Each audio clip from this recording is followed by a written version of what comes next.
fools rush where angels fear to tread. Welcome. Welcome to today's episode of How to distinguish between competence and confidence. The two are not interchangeable. In competence, I have an ability. In confidence, I have self-assurance. But you will see that there are many unassuming able who lack self-assurance. But then there are many self-assured who lack competence or ability. How do we as consumers be able to distinguish the two? I just believe there are three facets that make it easier for us to separate the wheat from the chaff, to separate the able from the bombastic. The pointers are: ask for the person's credentials and qualifications to decide his or her competence in whatever it is that they claim to be experts at. Why do I say that? I say it from personal experience. As a psychotherapist, I have noticed many people who have no qualifications are doubling up as counselors, helpers, healers, what have you, only to realize that they've wasted the client's time, money, and the client has had no benefit and comes back to square one.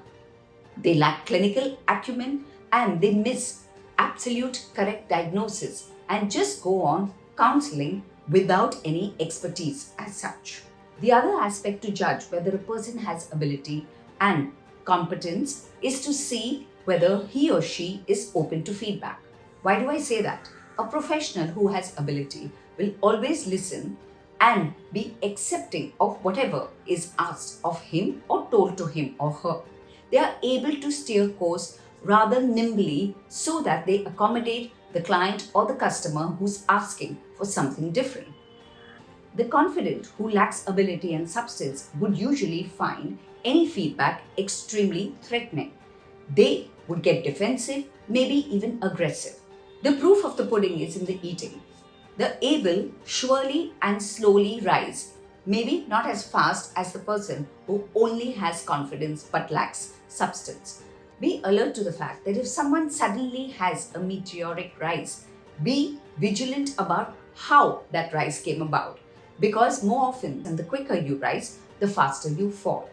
These are just some tips as consumers I suggest that you use, because in a culture which is today celebrating the bombastic and isn't able to discern between a donkey and a horse, you surely don't want to be caught on the wrong side.